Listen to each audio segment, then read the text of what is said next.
As I sit in the cramped living room, the light filtering through the sheer curtains draws shapes on the worn carpet, and I can almost hear the echoes of laughter that once filled our home. I often reflect on the sacrifices I've made throughout motherhood.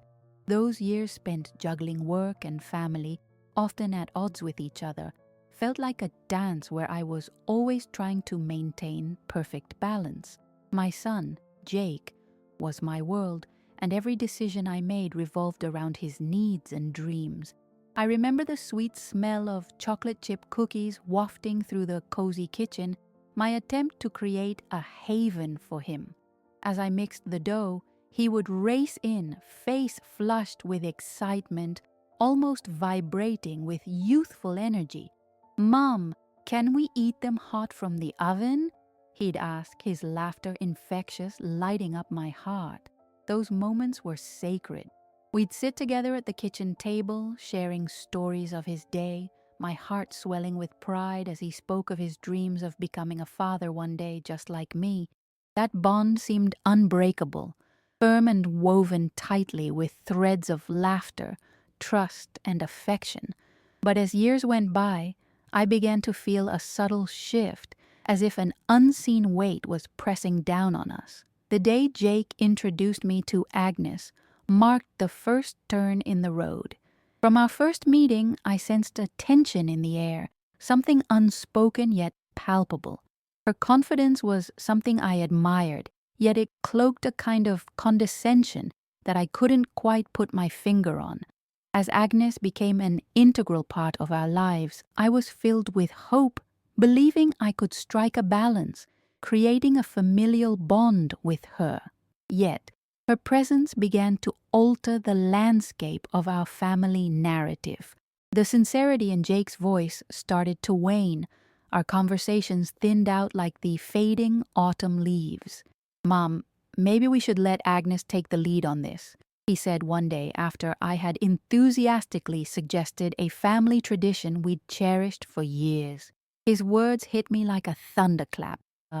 Was I losing my grip on my role as his mother? I still had so much to give, and yet I could feel myself being gently pushed to the periphery, as though Agnes had taken the helm and was steering the ship away from my shores. My heart clenched at the realization that our cherished moments were becoming memories, relived through photographs instead of shared experiences. Now, I find myself straddling two worlds, the joyous memories and simmering resentments clashing within me. The laughter that once filled our home is now intertwined with a sense of dread. The delightful chaos of family holidays blurs with memories of Agnes's disdainful comments and Jake's uncomfortable silences. I yearn to recreate those moments, grasping at imperfect pieces of yesterday to stitch together a tapestry of connection that feels increasingly frayed. Each visit feels weighted by unspoken words, the air thick with false smiles. I hold on to hope, longing for a conversation that rekindles the warmth but dread the possibility of more pain. My heart whispers warnings, hints of unease, that alert me to the intricate dance of families, love, and the delicate fragility of relationships. As I trace the patterns of this gradual unraveling, I cannot shake the feeling that I must remember who I am. A mother devoted to her son, battling invisible forces threatening to sever our bond.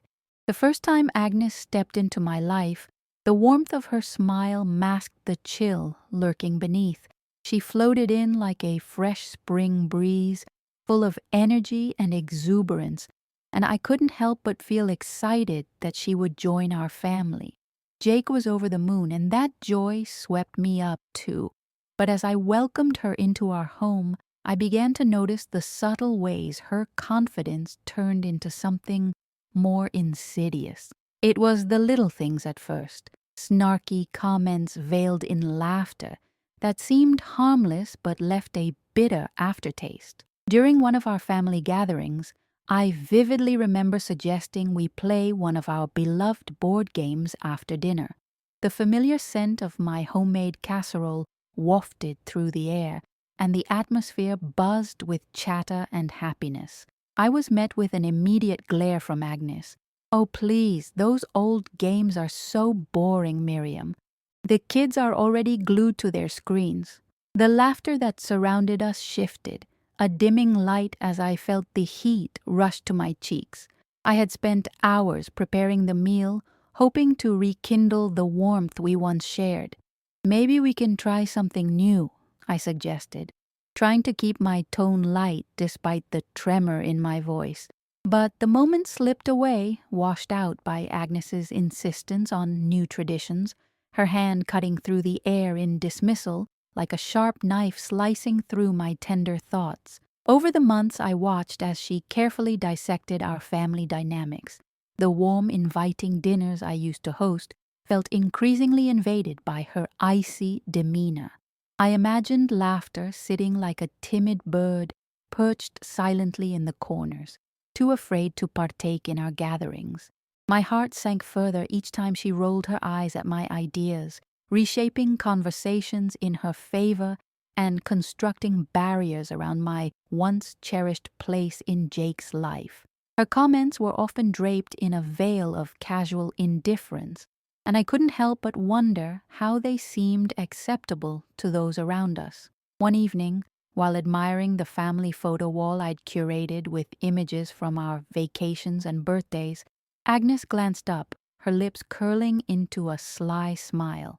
"You really need to update these. I mean, who keeps pictures of things from 5 years ago?" The laughter that followed from the group felt like daggers, twisting deeper into my heart. I could feel my role shift before my eyes. Once the matriarch and the keeper of our family stories, I felt myself becoming invisible, relegated to the background. I began to see the children looking to Agnes instead of me for approval, their small hands reaching for her when they once would have clung to my side. How could I let this happen? It echoed in my mind like a haunting refrain I couldn't escape. In my heart, I knew the love I held for my grandchildren was steadfast, even as it felt like sand was slipping through my fingers. I began to notice the little shifts in their behavior as well. Their once light-hearted banter and joy turned into cautious whispers, as if they had begun to sense the underlying tension in the room. Those looks of confusion exchanged between them and Agnes gave me pause. Would they grow to see their grandmother as irrelevant? I started to distance myself from the gatherings we once adored, planting seeds of doubt in the nurturing soil of my heart. I attended school meetings where Agnes would proudly speak on their behalf, her words boasting with confidence as she dictated their schedules.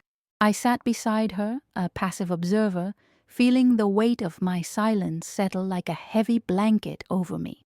On one occasion, during a parent-teacher conference, she turned to me and asked, "Don't you think it's best if we let them focus on what's trending?"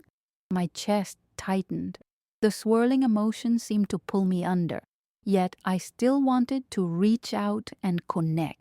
I longed for an honest conversation to bridge this widening chasm between us, a chance to forge something beyond the blunt edges of confrontation.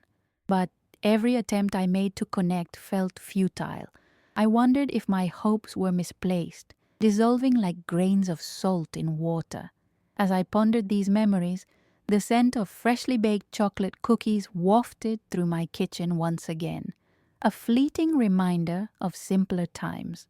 A wave of nostalgia washed over me, leaving a bittersweet taste in my mouth. I melted chocolate in the microwave, allowing its warmth to envelop me, and then matched the sweetness with crushed nuts and vanilla. In those moments alone, I clung to the memories of laughter and love, creating small victories to celebrate even if they went unseen. But with each passing day, it felt like Agnes was tightening her grip on the family traditions I had lovingly cultivated. I needed to rise from this quiet torment. I needed to be seen once more, by my son, by my grandchildren, and by Agnes. The time had come to face the realization that I could no longer ignore the signs and choices that were leading our family down this path of division. I recognized the battles ahead, but like the cookies turning golden in the oven, I knew I could still rise to reclaim my place. As the months drifted by like autumn leaves swirling in the wind, the quiet sea of family gatherings grew stormy with Agnes's increasingly dismissive remarks. Each gathering felt like walking through a minefield, where her words became the hidden explosives, leaving me anxious and defeated. It began subtly, whispers masking themselves under the guise of humor when I would attempt to share stories or suggest activities. "Oh, Miriam, no one cares about the old family games. The kids aren't interested." Her laughter would echo around the table, slathering the tension with a deceptive sweetness that left a sour taste in my mouth. I noticed how her pointed comments snagged the attention of my grandchildren, their innocent eyes darting between us as they tried to navigate the discord developing in our dynamic. With each belittling remark thrown at me like darts, I felt myself retreat deeper into a silence that was becoming all too familiar. Silence felt like my new role. I could feel my heart constricting, each dismissal eating away at the fiber of my being. The lavish family dinners I had prepared with love now felt like my own funeral, where I laid to rest my hopes of being acknowledged and valued. One evening, I gathered the courage to invite my grandchildren over, yearning to share the delights of my favorite family recipe, a warm apple pie, bursting with nostalgic flavors and memories. As the sweet scent filled the kitchen, I envisioned laughter and joy bouncing off the walls, a return to simplicity. But when Agnes arrived, the laughter barely escaped her lips as her eyes scanned the kitchen with thinly veiled disdain. "Miriam, really? Aren't you worried the kids are getting too much sugar?" she quipped lightly, her words dripping with false concern as she crossed her arms. The kids glanced at one another, their brows furrowed in confusion, as they suddenly became hyper-aware of Grandma's baking endeavor being scrutinized. I swallowed hard, the sweetness of the pie suddenly feeling bitter. That day, my heart sank when I ultimately chose to shrug off her comment, forcing a smile that felt sticky on my lips, just like the apple filling. The children giggled silently at our exchange, yet I noticed they tentatively glanced at Agnes for approval instead of me, the silence echoing louder than any laughter shared. With time, her comments became sharper, her dismissive laughter laced with mockery that sliced through my spirit. "Let's not dwell on the past," she would say with a wave of her hand whenever I tried to reminisce about family traditions. I watched as the grandchildren grew increasingly hesitant, trying to gauge where Agnes stood in our fractured family hierarchy. The familiar warmth I once provided dimmed under Agnes's domineering hand. My stories, my traditions, they all felt like they were slowly slipping away, fading into the background. As I tried to engage with my grandchildren, I noticed Agnes's thinly veiled contempt stretching across their interactions. I found it painful to witness their hesitation, their reluctance to approach me, catch my eye, or embrace the love I yearned to give. I began using my time alone to reminisce about the joy I used to share with them, a memory quilt that felt frail against the thawing relationship we had. Each snub sent me further into myself, and I began to ask, was my love not enough? Each family photo hung on the wall felt like a ghost of my former self, serving as a constant reminder of the laughter that had once resonated through the home.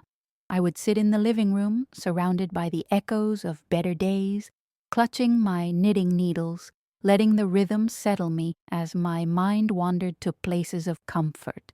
While I sought to maintain grace, the silence was often deafening. I'd feel a swell of indignation building within, quick to take form, yet stifled by years of conditioning to be the accommodating mother and grandmother.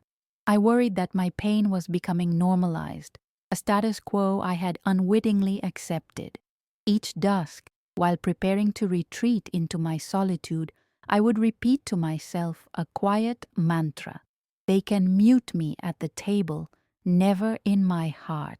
It was my shield against the onslaught of emotions that threatened to consume me whole. As I stewed in my thoughts, I began to formulate a plan, a way to assert myself, to reclaim the voice I had so quietly surrendered. Despite the aching silence, I told myself I couldn't disappear completely. The journey would involve asserting my presence, crafting moments where I would no longer be an afterthought, but a vibrant player in our ever-evolving narrative. I would not simply drift along with Agnes's current any longer. My heart still held the capacity for love, and I intended to weave that love back into the fabric of our family stories and reclaim my rightful place as matriarch, no longer simply an observer to my own life. With each passing day, I tightened my grip on the strands of my dignity, prepping myself for the day I would rise once again. It was time to rise from this quiet humiliation and step back into the light. I became keenly aware that in order to reclaim my space, I needed a sturdy foundation built on clarity and truth. The intricacies of family dynamics often remained muddled in the shadows, and I realized that I couldn't rely solely on my feelings to illuminate the path ahead. I needed to gather evidence, not just of Agnes's dismissive behavior, but also to reaffirm my place within this family tapestry.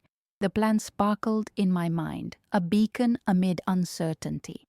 It was during a family gathering, one crisp Sunday afternoon, that the first thread of evidence unfolded before my eyes. The dining table was awash with warm colors. The golden light, filtering through the bay window, danced upon the cream tablecloth, where casserole and roasted vegetables sat in vibrant bowls. We settled into place around the table, and as conversation buzzed, I drifted into my observations, my heart quieting in anticipation. Agnes orchestrated the meal, treating it as her performance stage, arm sweeping over the spread, presenting each dish as if she were unveiling a grand masterpiece. I tried to gauge Jake's reactions, hoping to catch words of warmth, but all I could see was an imbalanced dance. His energy leaned toward her, satiating her need for attention while neglecting mine. When my grandchildren began to voice their interest, their laughter filled the air like playful birds. Yet Agnes swiftly redirected them with a practiced ease. "Let's focus on your upcoming trip. There's so much to plan. Forget about Grandma's old stories." A chill wrapped around my heart. The children's eager expression shifted to downcast looks, their innocent spirits dimmed under her sharp words. Once the table cleared and dessert was served, a slice of that very apple pie I'd baked, the atmosphere grew heavy. The familiar buzz of conversation felt like it was crashing against an invisible wall. I could sense the tension rising, building gradually until I felt its weight settle upon my shoulders. I curled my fingers around the fork, suddenly aware of how tightly I was gripping it, and in a fleeting moment of determination, I stole a glance to my left, searching for Jake's eyes. He was engrossed in tuning into Agnes's latest story. That evening was a turning point. I wouldn't confront Agnes yet, but I would gather my thoughts and observations, a collection of anecdotes that could fortify my case, a silent arsenal. Over the next few weeks, I began to observe the dynamics not only during family gatherings, but in the smaller moments too. I hinged on digital traces, text messages, and social media interactions, slipping into the familiar rhythms of daily life, keeping note of the conversations unfolding among them. The irony of feeling like a detective in my own family wasn't lost on me, but I leaned into it, gathering evidence became my quiet crusade. I fiddled with my phone, capturing instances of Agnes dismissing my input. Snide remarks slipped into text threads among family members, and how Jake, often silent, fueled her reign unwittingly. I began documenting, not just the words but the subtle fabric of manipulation, recurring patterns where Agnes asserted herself at my expense. A text shared among siblings became twisted into a hammer wielded against me, each mocking flight of fancy another thorn in my side. For instance, there was the time I had messaged Jake about organizing a simple birthday celebration for my granddaughter. My heart danced at the thought. The planning for those moments had once pulsed through me like a heartbeat. I carefully crafted a message, infusing it with instructions sprinkled with care. But unbeknownst to me, a counteroffensive was brewing on the group chat. Agnes had suggested they skip the traditional party entirely and go for a lavish experience instead, leading my thoughtful brewing into the throes of jokes about my basic celebrations. The way they universally dismissed my efforts would have stung if I hadn't been so focused on the goal of gathering insights. Each disrespectful action materialized into my notes, memories interlaced with pain, yet forming a structure to help carve my way forward.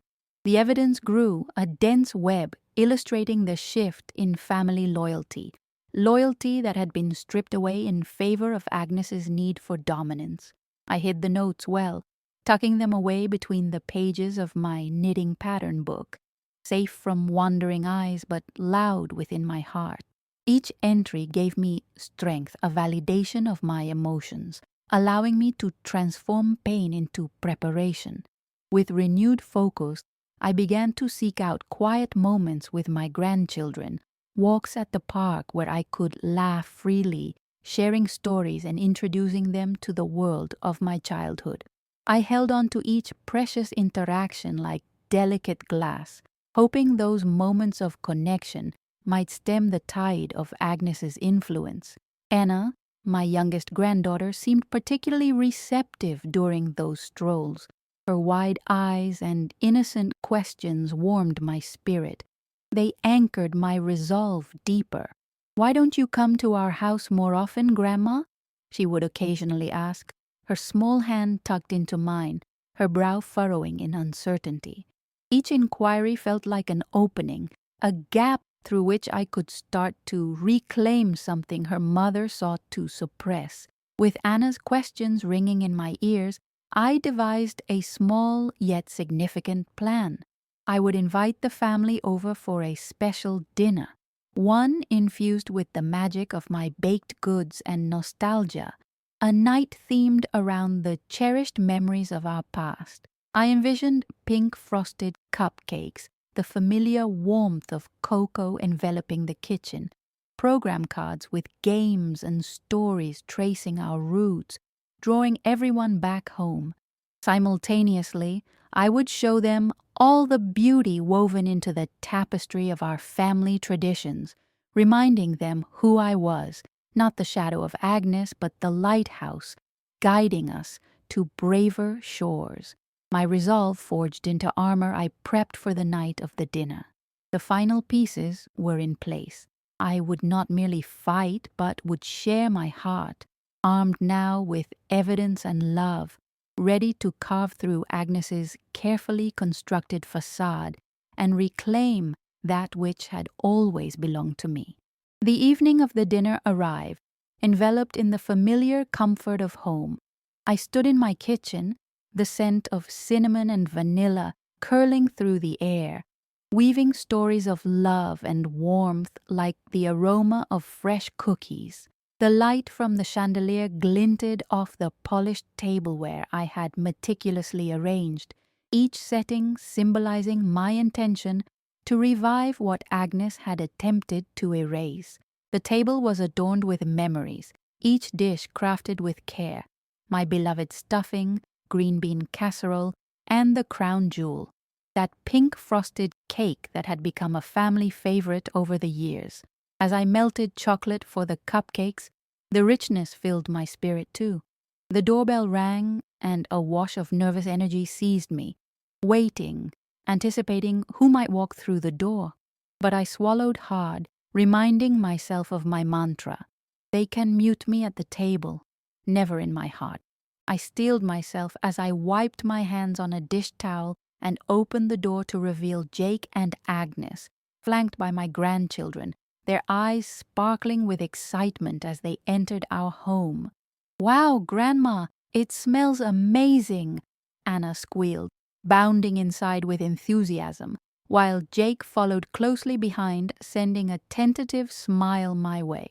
Agnes, however, stepped in as if she were analyzing the surroundings, exactly what I feared she would do. "Nice decor, Miriam," she said with a hint of sarcasm, her smile tight as she settled onto the couch. "Did you do this all yourself?" I caught my breath, but deep within I felt a flicker of determination rise. "Of course, family gatherings deserve a special touch." The words tasted lighter truth on my tongue, and I very much needed that. As we settled around the table for dinner, I watched carefully. I set the mood, lighting candles and recounting humorous tales from my childhood. The grandchildren were enamored, their laughter rising at the stories of schoolyard mishaps and my first baking disaster. A cake that had flopped dramatically, yet forged a new family tradition. Yet Agnes quickly deflected the laughter.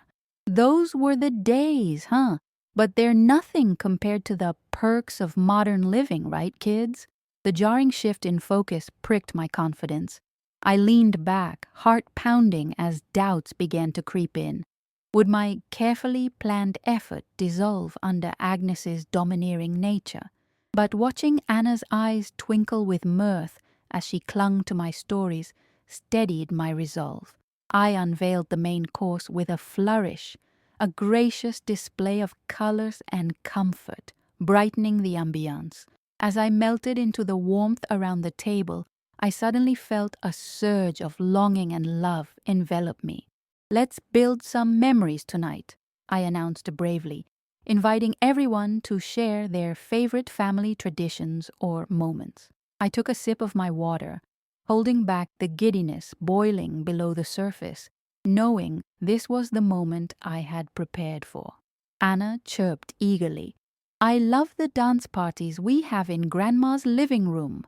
Laughter erupted at the table, and my heart swelled. But before I could delve deeper, Agnes's tone cut through the buoyancy like a knife. "Right, but let's not forget how outdated those traditions are. We need to focus on what's current, right, kids?" Her words, even seemingly muted, made waves as the children exchanged uncertain glances. They hesitated before returning to their plates, unsure of how to align with their two different worlds. The nests of joy they felt with me versus the practicality Agnes preached. Taking a breath, I decided to lay some groundwork. "Agnes, I understand the world is shifting, but I think it's essential to hold on to cherished moments. Every family has its rituals," I said, carefully aiming for a tone of diplomacy while painting with the truth I clung to. "They create bonds and roots that shape who we are." The silence expanded around the table, crackling with tension. The unspoken conflict bubbled beneath the surface. Jake looked between us, his brows furrowed, the tension palpable as he remained physically there but mentally withdrawn into a shell of discomfort. Without skipping a beat, I placed my hand on the table, gathering my courage. "I've momentarily stepped back from the family narrative you all shared, and I respect your changes of pace, but I can no longer stand by. I have so much love to reinforce this family." The atmosphere shifted, warmth gleamed in my eyes, yet I felt as though I was summoning a storm. I retrieved my knitting pattern book from the nearby shelf, flipping it open to reveal my collection of notes. This was my evidence, a tangible extension of myself, a map holding the moments that had gone unnoticed. I've taken the time to write down each moment I felt marginalized. Perhaps it's time we all acknowledge our history, our shared narrative. The weight of my words hung in the air. I could feel the children perk up, their interest igniting. Jake sat up straighter, his expression shifting into one of earnestness. The truth was alive now, crackling like the candles flickering at the table. "What are you talking about, Mom?" His voice wavered, the hint of fear in his eyes as he turned toward Agnes, who shifted uncomfortably in her seat. "I'm talking about moments when I've been ignored or belittled." Each time I tried to engage with our family, I noticed a growing pattern. Our memories and traditions were being overshadowed, pushed aside for what's popular. I leaned in, gauging their reactions, weaving my heart into the fabric of honesty as I did. I have felt pushed to the background, yet I nurture my love for all of you every single day. Agnes's stare hardened, the shifting tension coiling around her as she struggled to maintain composure. It's not just, it's about family," I interrupted gently but firmly, my voice unwavering, a declaration drawing strength from the depth of my emotions. Each word was carefully chosen, one said with clarity honed from countless dismissals. "Mom, I didn't know," Jake murmured, the warmth of realization washing over me, a breath of hope filling the spaces between us. The room pulsed with possibility, and I felt the walls of silence begin to crack. My grandchildren watched transfixed, eyes wide with a new understanding blossoming between these exchanges, witnesses to a confrontation evolving into understanding. I leaned back, catching my breath, allowing the moment to settle over us like the gentle weight of a comforting blanket. "Family matters," I finally breathed, locking eyes with Agnes, my heart racing as I stood firm in hoping she would recognize my vulnerability and love. "All of you matter.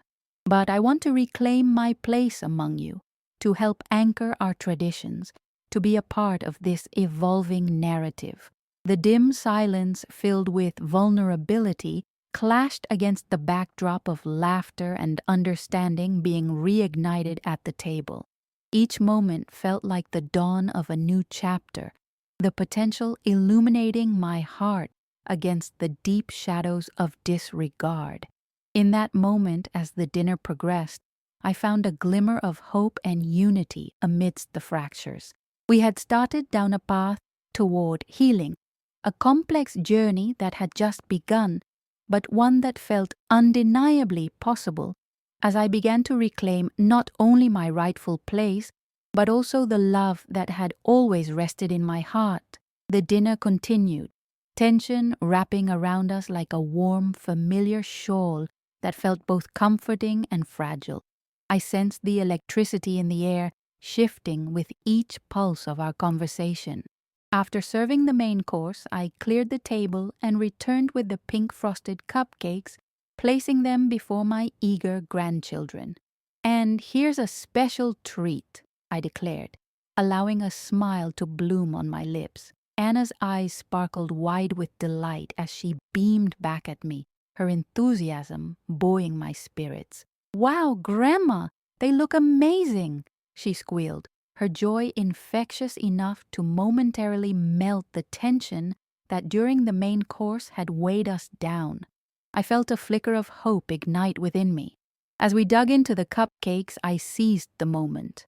"These were always made with love," I said, gauging Agnes's reaction carefully. She seemed to soften for a brief instant, although it quickly turned to her familiar rigidity. "Good, but let's not forget about balancing treats with nutrition," she retorted, her words slicing through the sweetness of the moment. Jake quickly glanced at her, his brow creased, perhaps recognizing the familiar pattern of her commentary that overshadowed our family's light.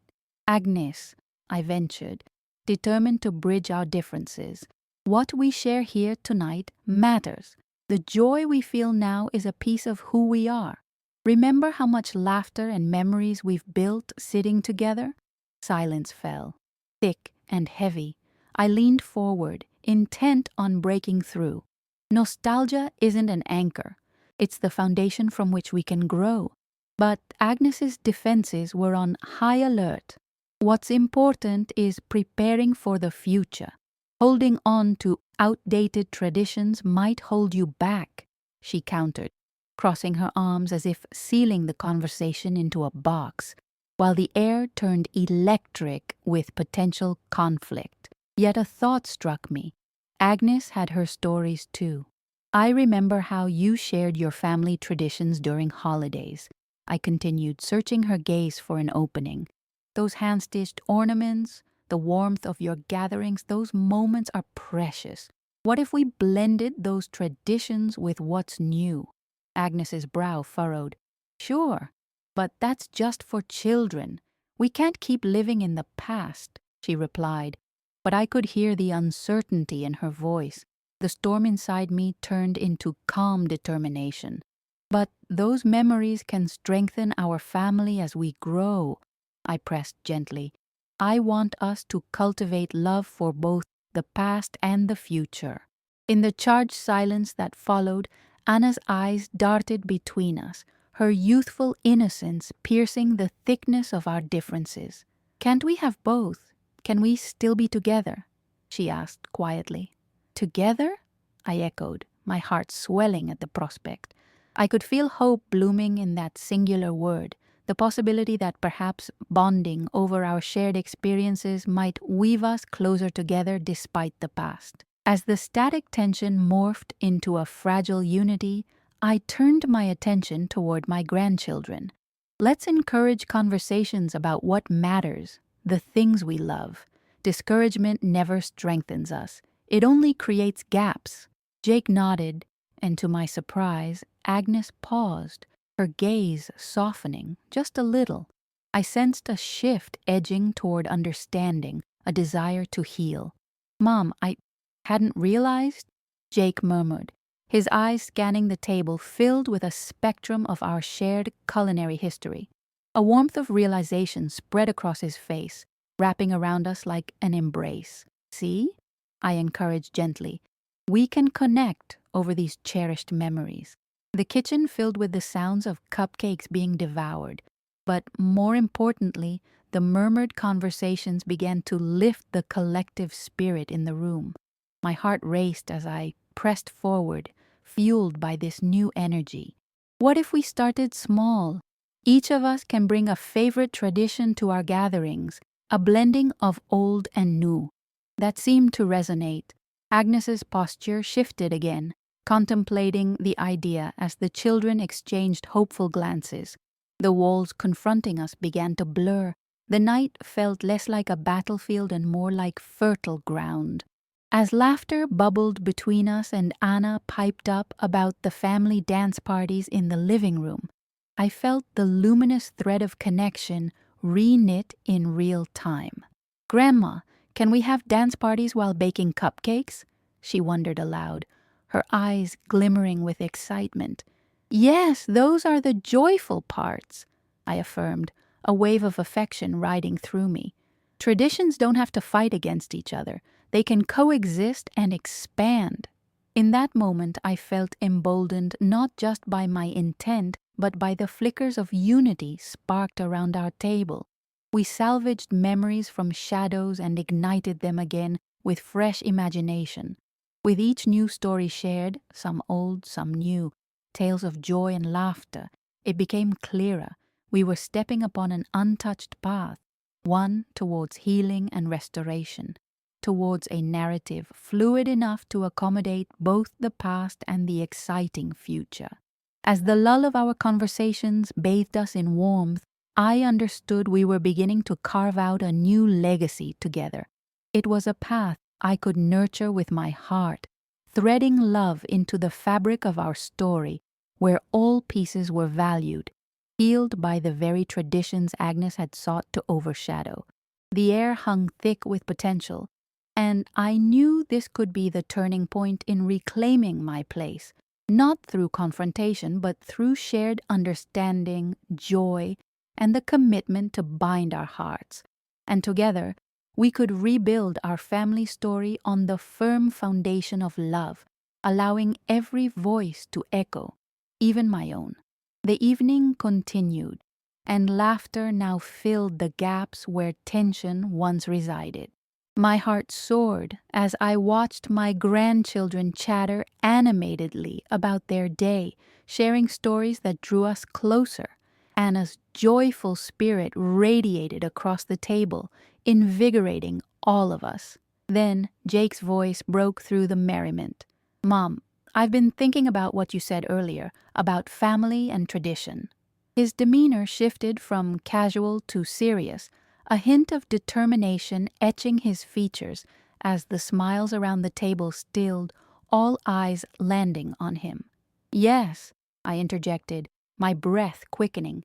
This was the moment I had hoped for. "I think we should embrace both the old and the new," Jake continued, glancing nervously at Agnes, who sat unyielding. "I love our traditions, but I also want us to explore new things together.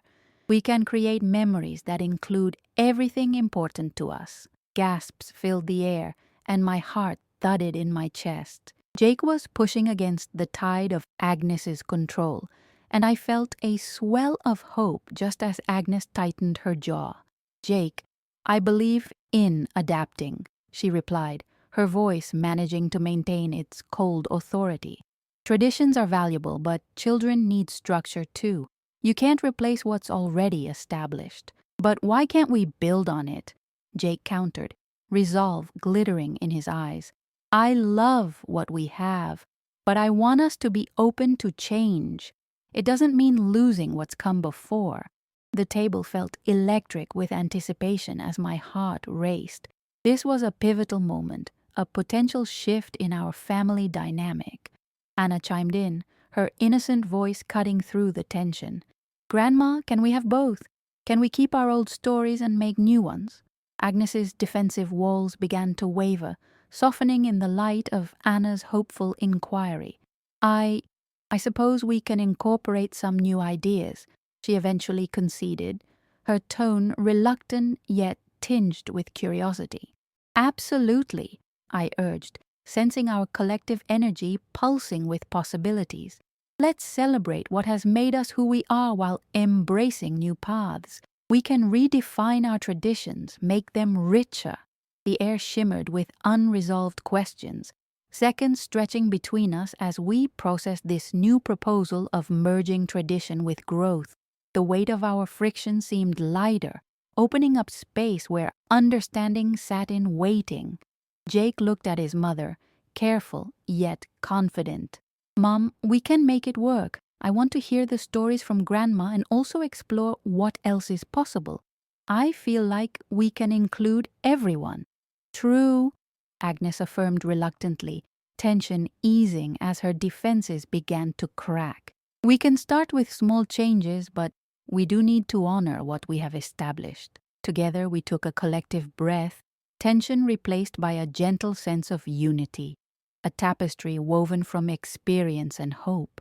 I recognized the depth of connection forming, the strong yet delicate threads that pulled us toward a new legacy. As laughter bubbled back up, Anna asked about decorating the tree together for the holidays, and the entire room brightened. Each voice spoke joyfully, recounting their favorite traditions and molding them alongside dreams of what was yet to come. The once daunting challenges blurred into the background as we ventured forth, gathering motivation for what lay ahead. I saw the light return to Agnes's eyes, a flicker of recognition dawning upon her. Perhaps family gatherings could be nourished and expanded rather than diminished. It was an illuminating possibility, illuminating our hearts and the relationships once shrouded in distant shadows. As our stories entwined through capers of laughter and innocent surprises, the evening shimmered with promise. All of us were awakening to the concept of belonging in its fullest sense learning to celebrate our diverse narratives. This was the transformation I yearned for, a bridge forged over the chasms that divided us, with love underpinning it all. Together, we were in the process of reshaping our family story, intertwining the past and present into a cohesive narrative full of life, love, and hope.